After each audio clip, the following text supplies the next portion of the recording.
നമസ്കാരം. ഗവി പാക്കേജിൻ്റെ ഭാഗമായിട്ടുള്ള യാത്രയിൽ റിസർവ് ഫോറസ്റ്റ് ആരംഭിക്കുന്നതിന് മുമ്പായിട്ടാണ് അടവി എന്ന സ്ഥലം എത്തുന്നത്. പത്തനംതിട്ട ജില്ലയിലെ കോന്നി താലൂക്കിൻ്റെ ഭാഗമായിട്ടുള്ളതാണ് അടവിയും ഗവിയും. കേരള ടൂറിസം ഡിപ്പാർട്ട്മെൻറ്റും ഫോറസ്റ്റ് ഡിപ്പാർട്ട്മെൻറ്റും സംയുക്തമായി ചേർന്ന് നടപ്പിലാക്കിയതാണ് പ്രശസ്തമായ അടവി എക്കോ ടൂറിസം. അവിടുത്തെ പ്രധാന ആകർഷണമാണ് കല്ലാർ പുഴയിലൂടെയുള്ള കുട്ടവഞ്ചി. തടാകം പോലെ നിൽക്കുന്ന പുഴയുടെ തീരത്തുകൂടി കുട്ടവഞ്ചിയിൽ ഒരു ഭാഗം വരെ പോയി തിരിച്ചു വരുന്നതാണ് കുട്ടവഞ്ചി യാത്ര.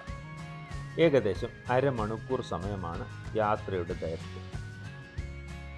ഒരു വ്യക്തിക്ക് 150 രൂപയാണ് ചാർജ് ചെയ്യുന്നത്.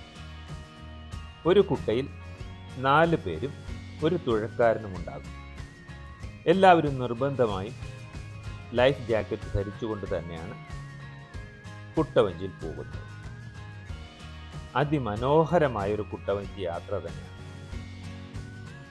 കോന്നിയിലെ തേക്ക് തോട്ടങ്ങൾ, ആനപിടുത്തം, ഗജപരിപാലനം കൂടാതെ 137 വർഷം മുൻപ് പ്രഖ്യാപിക്കപ്പെട്ട കേരളത്തിലെ ആദ്യത്തെ റിസർവ് ഫോറസ്റ്റിൻ്റെ ചരിത്രവും വിവരിക്കുന്ന ബോർഡുകൾ കവാടത്തിൽ തന്നെ പ്രദർശിപ്പിച്ചിട്ടുണ്ട്.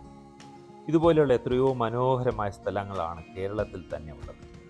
നമ്മൾ മലയാളികൾ പോലും ഇതൊന്നും കണ്ടിട്ടുമില്ല, ആസ്വദിച്ചിട്ടുമില്ല. തീർച്ചയായിട്ടും പോകാൻ പറ്റിയ ഒരു സ്ഥലം തന്നെയാണ് Konni eco tourism. Thank you.